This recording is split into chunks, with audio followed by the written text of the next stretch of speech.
आऊज़ुबिल्लाहिमिनश्शैतानिर्रजीम बिस्मिल्लाहिर्रहमानिर्रहीम। अस्सलामुअलैकुम स्टूडेंट्स, आज की इस वीडियो में मैं आपको बताऊंगा कि आप लोग सेकंड ईयर की उर्दू में मैक्सिमम मार्क्स कैसे स्कोर कर सकते हैं। काफ़ी सारे बच्चों का जो होता है वो यानी कि वो यही सोचते रहते हैं कि हमने किस तरह 90 प्लस मार्क्स स्कोर करने हैं।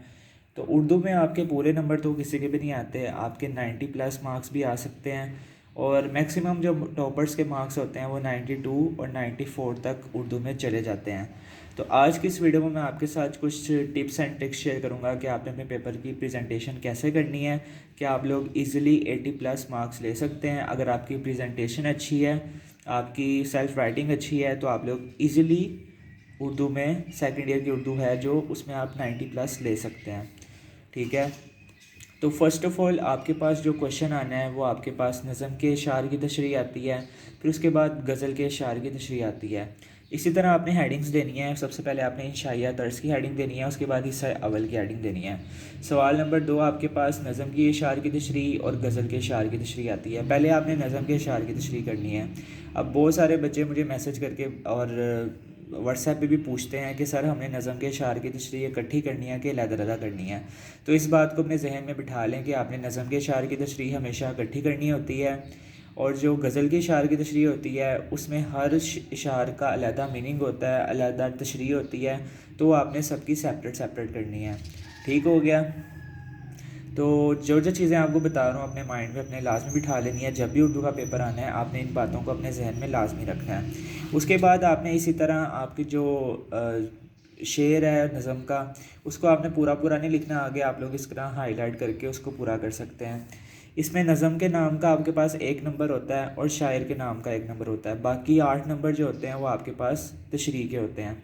अब 8 नंबर की आपने तशरीह कितनी करनी है तो मैं आपको बता देता हूँ। यहाँ से स्टार्ट की है, ठीक है। तकरीबन आपने 1 पेज, 2 पेज, 3 पेज, 4 पेज, यहाँ पे 4.5 पेज किए हैं, तो तकरीबन 8 नंबर मिले हैं। तो आपने कोशिश करनी है कि आपने अगर इससे ज़्यादा लेंथ आपने इसकी नहीं रखनी। अगर आप एक टॉपर स्टूडेंट हैं तो 4.5 पेजेस इनफ हैं। अगर आप एक एवरेज स्टूडेंट हैं तो आप लोग 4 पेजेस तक इसकी तशरीह कर सकते हैं। अब आपने जो मैंने आपको चीज़ें बताई हैं उस पर आपने लाजमी फ़ोकस रखना है कि आपके पास शायर के नाम का 1 नंबर है और नज़म के नाम का 1 नंबर है।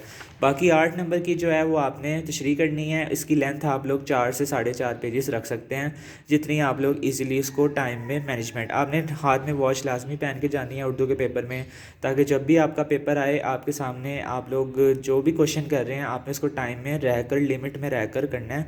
ज़्यादा टाइम किसी भी क्वेश्चन को नहीं देना है और कोशिश करनी है कि ऐसे आपने लास्ट पे करना है। तो ऐसे की जो टिप्स एंड ट्रिक्स हैं वो भी इस वीडियो में आपके साथ शेयर कर दूँगा। अब जो है क्या कहते हैं नज़म की तशरीह, इसमें आप लोग इशारा ऐड कर सकते हैं। उसके बाद किसी भी हदीस का तर्जमा, कुरानी आयत का तर्जमा, कोई इंपॉर्टेंट बात उसी नज़म के रिलेटेड या कोई अच्छी बात भी आप लोग उसमें ऐड कर सकते हैं इन्वर्टेड कॉमास में, यानी कि कोटेशंस। जैसे हम इंग्लिश के ऐसे में कोटेशंस ऐड करते हैं, यहाँ पे आपने हवाले ऐड कर देने हैं। और हर पैराग्राफ में आपने कोशिश करनी है कि अगर कोई इंपॉर्टेंट वर्ड है तो आप उसको हाईलाइट कर दें। ठीक है, तो इस तरह जब आप अपने गज़ल की तशरीह और नज़म की तशरीह करेंगे तो एग्जामिनर पे आपका इंप्रेशन अच्छा पड़ेगा। नज़म की तशरीह में आपने हवाले ऐड करने हैं। नज़म की जो तशरीह है उसमें आपने हवाले ऐड करने हैं, लेकिन जो गज़ल की तशरीह है उसमें सिर्फ़ और सिर्फ आप लोग इशारा ऐड कर सकते हैं। लेंथ भी मैंने आपको बता दी आपने कितनी रखनी है। उसके बाद जो जिस तरह अटैम्प्ट करना है, किस तरह हवाले ऐड करने हैं, कोशिश करें कि एक पेज पे आपने 2 हवाले लाजमी देने हैं, ताकि आपका जो पेपर है वो भी भरा भरा लगे। एक पेज पे 2 पैराग्राफ्स और 2 हवाले ऐड करने की आपने पूरी कोशिश करनी है। उसके बाद हम लोग चलते हैं गज़ल के इशार की तशरीह पे। तो गज़ल का इशार की जो तशरीह होती है उसको आपने हर इशार की अलग-अलग तशरीह करनी है, जैसे मैंने आपको पहले बता दिया। इसमें शायर के नाम का 1 नंबर है, बाकी तीन इशार आते हैं, हर इशार की अलग तशरीह करनी है। और 3 यानी कि 1 नंबर हर इशार की 3 नंबर की होगी। 3 आपने 3 होंगे इशार उसके, यानी कि 3 नंबर 9 नंबर की वो होगी और 1 नंबर शायर के नाम का होगा। 10 नंबर आपके गज़ल की इशार की तशरीह होगी। अब इसकी लेंथ कितनी रखनी है, इसकी तकरीबन 3 नंबर की है। कोशिश करें अगर आप एक टॉपर स्टूडेंट हैं तो 2 पेजेस तक एक तशरीह लाजमी लिखें। अगर आप 2 पेजेस तक नहीं लिख सकते तो कोशिश करें कि 1.5 पेजेस इनफ हैं इसकी तशरीह के लिए। अगर आप लोग एक एवरेज स्टूडेंट हैं तो 1.5 पेजेस, अगर आप एक टॉपर स्टूडेंट हैं तो कोशिश करें कि आपने इसकी 2 पेजेस की तशरीह लिखनी है, तो आपको 3 में से 3 नंबर मिल जाएंगे। इसमें मैंने आपको पहले भी कहा है कि इसमें आपने हवाले ऐड नहीं करने, इसमें सिर्फ और सिर्फ आप लोग इशार ऐड कर सकते हैं। हर पेज पे 2 इशार और 2 पैराग्राफ बनाने की लाजमी आपने कोशिश करनी है। शायर के नाम का 1 नंबर और बाकी 3 जो होंगे वो आपके पास हर इशारे के 3 नंबर होंगे। उसके बाद ख़त लिखने का तरीका आपको आना चाहिए। अगर आप लोग गेस्ट पेपर्स की वजह से परेशान हैं तो मेरे चैनल पे आपको तमाम गेसेस मिल जाएंगे, कौन सी इंपॉर्टेंट गज़लें हैं 2024 के लिए। एक प्लेलिस्ट मैंने बनाई हुई है जिसका नाम है second year Urdu guest paper 2024, तो आपने वो लाजमी वॉच कर लेनी है। जिस चीज़ में भी आपको प्रॉब्लम है, आपको इंपॉर्टेंट गज़लें देखनी है, इंपॉर्टेंट नज़में देखनी है, इंपॉर्टेंट ख़त देखने हैं, जो आपकी न्यू बुक आई है उसके इंपॉर्टेंट मटीरियल सारा मैंने अपने चैनल पर अपलोड किया हुआ है। इंपॉर्टेंट ऐसे, इंपॉर्टेंट मजबून निगारी जौन से भी हैं, सारी चीज़ें आपको मेरे चैनल पर फ्री ऑफ कॉस्ट मिल जाएंगी, तो आप लोग वो वीडियोज़ लाजमी वॉच कर लें। अब ये आपके पास 10 नंबर का होता है, ठीक है, तो इसकी लेंथ आप लोग 2.5 पेजेस भी रख सकते हैं और 3 पेजेस तक भी आप लोग इसको लेकर जा सकते हैं, ठीक है। इसमें भी आप लोग हवाले ऐड कर सकते हैं, कोई अच्छी बात ऐड कर सकते हैं, कुरानी आयत का तर्जुमा ऐड कर सकते हैं, जिस तरह आपको इजी लगता है आप लोग इसमें चीज़ें लाजमी ऐड करें। हवाले जितने ऐड करेंगे उतना जब एग्जामिनर के सामने आपका पेपर जाएगा उसके सामने यानी कि आपका इंप्रेशन अच्छा पड़ेगा।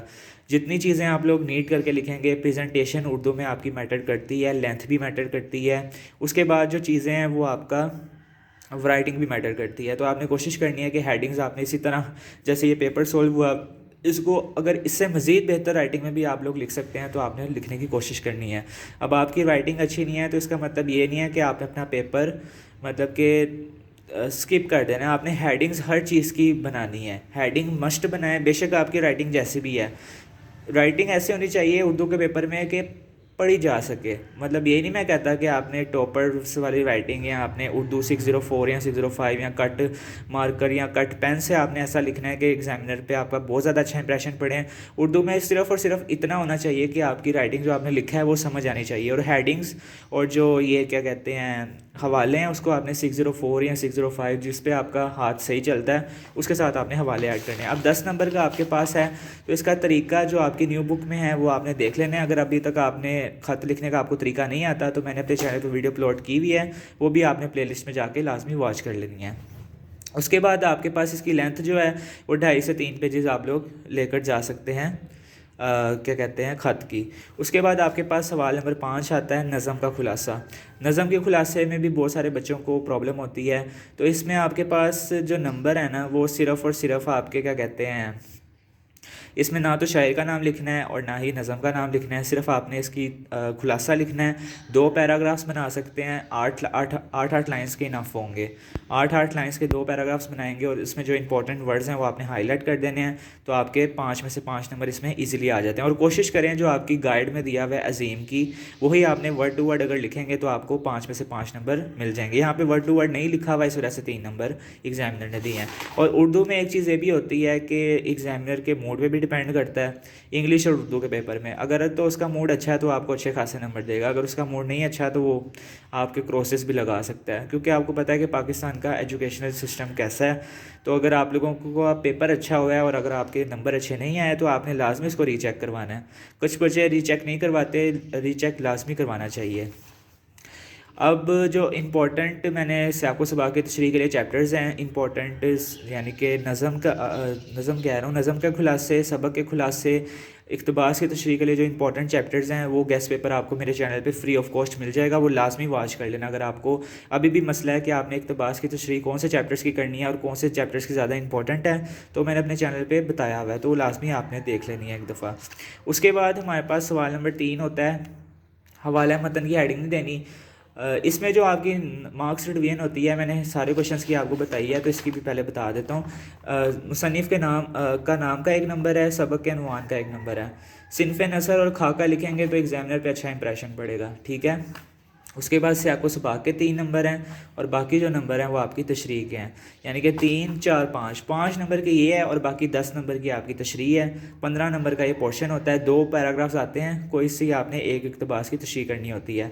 अब सिनफ़े नसर और खाका जो मैंने 8 चैप्टर बताए हैं इंपॉर्टेंट, अगर आपने वीडियो वॉच नहीं की तो वो लाजमी कर लेना। जो इंपॉर्टेंट सबक के खुलासे हैं और इक़्तिबास की तशरीह के लिए इंपॉर्टेंट चैप्टर्स हैं वो मैंने बताए हुए हैं। उन 8 चैप्टर्स के सिनफ़ नसर और खाका लिखेंगे तो एग्जामिनर पे आपका इंप्रेशन अच्छा पड़ेगा। तो कोशिश करें कि सिनफ़ नसर और खाका भी आपको पता हो। इसके मार्क्स तो नहीं हैं इन 2 चीज़ों के, मार्क्स तो मुसन्निफ़ के नाम के, सबक के, नुआन के और सियाक़ो सबाक़ के हैं, लेकिन कोशिश करें कि सिनफ़ नसर और खाका भी आपको पता होना चाहिए, जो 8 चैप्टर्स मैंने आपको इंपॉर्टेंट बताए हैं।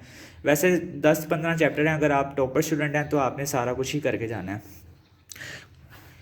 3 नंबर ये हैं, सियाक़ो सबाक़ के भी आप लोग 2 पैराग्राफ्स बना सकते हैं। कोशिश करें कि 2 पैराग्राफ्स 8-8 लाइन्स के बना लें। अगर 1 पैराग्राफ बनाना है तो 12 लाइन्स का 1 पैराग्राफ इनफ होगा। उसके बाद इसकी तशरीह की लेंथ जो आपने रखनी है वो आप लोग रख सकते हैं तकरीबन 2.5 से 3 पेजेस इसकी लेंथ रखेंगे तो इनफ है। 2.5 पेजेस अगर आप एक एवरेज स्टूडेंट हैं, अगर आप एक टॉपर स्टूडेंट हैं तो आप लोग इसको 3 पेजेस तक लेकर जा सकते हैं। टाइम मैनेजमेंट करना बहुत ज़्यादा मैटर करता है उर्दू के पेपर में। तो टाइम मैनेज करना, यही नहीं करना कि आपने लेंथ देखती रहना है, आपने साथ साथ वॉच पहन के जानी है। बार बार कह रहा हूँ, आपने हर क्वेश्चन को एक लिमिट में रहकर अटैम्प्ट करना है, ज़्यादा टाइम किसी भी क्वेश्चन पे नहीं देना। उसके बाद सवाल नंबर 4 आपका जो सबक का खुलासा आता है, सबक के खुलासे के इंपॉर्टेंट चैप्टर्स मैंने आपको बता दिए हैं, वो लाजमी आपने देख लेने हैं। मुसन्निफ़ के नाम का 1 नंबर है, बाकी 9 नंबर आपके खुलासे के होते हैं, सबक का खुलासा। इसकी लेंथ आप लोग 2.5 से 3 पेजेस भी रख सकते हैं। ये तो मैटर करता है ना कि आपके पास कितना टाइम है, जिस हिसाब से आपका टाइम है। अब कुछ खुलासे छोटे होते हैं, कुछ खुलासे बड़े होते हैं, तो कुछ यानी कि जो सबक के खुलासे हैं वो छोटे हैं, तो आप लोग उसको 2.5 पेजेस तक कोशिश करें कि लेकर जाएं मैक्सिमम। अगर एक लंबा खुलासा है तो आप लोग उसको 3 पेजेस तक लेकर जा सकते हैं। मुसन्निफ़ के नाम का 1 नंबर है और बाकी 9 नंबर आपके खुलासे के हैं। नेक्स्ट में लास्ट टॉपिक आपके पास आता है ऐसे को कैसे करना है, इसकी लेंथ कितनी होनी चाहिए, इसमें क्या क्या ऐड कर सकते हैं। तो मैंने आपको पहले चीज़ें बताई हैं कि कोटेशंस, हवाले जो हैं उसमें आप लोग कुरानी आयत के तर्जमे, हदीस, किसी कोई अच्छी बात, कोई इशार ऐड लाजमी कर सकते हैं अपने ऐसे में। और उर्दू में लास्ट डे का जो प्लान है वो भी एक वीडियो बना देता हूँ आप लोगों के लिए कि आप लोग लास्ट डे में आपने किस तरह तैयारी करनी है, कौन सी चीज़ें आपने पहले रिवाइज़ करनी है। तो वो वीडियो भी इसके बाद मैं अपलोड कर दूँगा, वो भी आपने लाजमी वॉच कर लेनी है। ऐसे को करने के लिए आपने हर पेज पे 2 पैराग्राफ्स बनाने हैं और 2 हवाले मस्ट ऐड करने हैं। इसकी लेंथ आप लोगों ने 9 साइड्स लाजमी रखनी है, 9 पेजेस नहीं, 9 साइड्स कह रहा हूँ, 1 साइड 2 साइड, इस तरह की आपने 9 साइड्स रखने की पूरी कोशिश करनी है। अगर टाइम कम है तो 8 साइड्स रख लें, अगर टाइम है आपके पास, मैनेज कर पा रहे हैं, तो आप लोगों ने इसकी नोट साइड्स रखनी है 1 2 3 4 5 6। यहाँ पे 6 साइड लिखी हैं तो तकरीबन 15 नंबर मिले हैं। तो 9 साइड्स लिखेंगे तो इंशाल्लाह आपको यहाँ पे 17 से 18 नंबर ऐसे में इजीली मिल जाएंगे।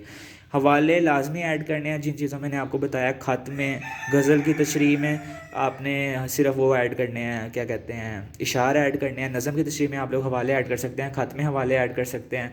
जिन चीज़ों में हवाले बताए हैं उसमें लाजमी ऐड करें। इसी तरह ये टिप्स एंड ट्रिक्स होती हैं जो फॉलो करके, हवाले ऐड करके जो बच्चे होते हैं वो 90 तक स्कोर कर लेते हैं। और यही टिप्स एंड ट्रिक्स हैं जो मैंने आपके साथ शेयर किए हैं। अगर आपको ऐसे का कुछ भी नहीं आता, ये मेरा पेपर है, मुझे ऐसे का कुछ भी नहीं आता था, मैं अपनी वर्डिंग में मोहसिन इंसानियत है, आपसे सल्लम की ज़िंदगी के बारे में हम लोग कुछ भी लिख सकते हैं। मतलब इतनी इजी ये ऐसे होते हैं ना। अगर आपकी उर्दू सेल्फ राइटिंग आपकी अच्छी है तो आप लोग कोई भी ऐसे आ जाए, आप लोग इल्हामा इकबाल का आ जाता है, कायद आज़म का आ जाता है, या कोई फेवरेट पर्सनालिटी आ जाता है तो उसमें आपका यानी कि फेवरेट पोइट आ जाता है तो उसमें इल्हामा इकबाल लिख सकते हैं। उसके बाद मोहसिन इंसानियत तो हर साल ही इंपॉर्टेंट होता है, लास्ट ईयर भी ये काफ़ी दफ़ा रिपीट हुआ था। इंपॉर्टेंट जो ऐसे हैं वो भी मैंने अपने चैनल पे अपलोड किए हुए हैं, उसकी वीडियो भी लाजमी वॉच कर लेना। जो न्यू बुक के इंपॉर्टेंट ऐसे हैं वो भी मैंने अपने चैनल पर अपलोड किए हुए हैं। तो कोशिश करें कि 9 साइड्स रखें, हवाले लाजमी ऐड करें। अगर हवाले ऐड करेंगे जिन चीज़ों मैंने आपको बताया है, इस क्वेश्चन को हमेशा पेपर के लास्ट पे करें। ये चीज़ भी माइंड में बिठा लें कि आपने जो ऐसे का पोर्शन है वो पेपर के लास्ट पे करना है। तो जो भी इंपॉर्टेंट टिप्स एंड ट्रिक्स थी मैंने आपके साथ शेयर कर दी हैं उर्दू का पेपर करने के लिए। अगर कोई चीज़ by mistake, by chance skip हो गया तो आप लोग नीचे कमेंट सेक्शन में मुझसे आकर पूछ सकते हैं। इन चीज़ों को, इन बातों को आपने लाजमी, जिन चीज़ों में मैंने आपको हवाले किया है, मार्क्स की डिवीजन भी आपको बताई है, किस तरह कौन से क्वेश्चन की मार्क्स है, कौन सी चीज़ें लिखना ज़्यादा ज़रूरी है। तो इसी तरह अगर आप लोग फोकस करेंगे, हाथ में घड़ी पहन कर जाएंगे तो इंशाल्लाह आप लोग उर्दू में 80 to 90 मार्क्स इजीली क्रॉस कर सकते हैं। मिलते हैं नेक्स्ट वीडियो के साथ। और लास्ट पे आप लोगों के लिए एक दुआ करूंगा कि आपके पेपर्स ऐसे एग्जामिनर्स के पास जाएं जो आपको दिल खोल कर नंबर देते हों। उर्दू इंग्लिश एक ऐसा सब्जेक्ट है जिसमें एग्जामिनर अपनी मर्ज़ी के मुताबिक मार्क्स देता है। तो दोबारा दुआ करते हैं कि अल्लाह पाक आपके पेपर्स ऐसे एग्जामिनर्स के पास जाएँ तो दिल खोल के नंबर देते हों। तब तक के लिए अपने भाई को अपनी दुआ में याद रखें। अल्लाह हाफ़िज़।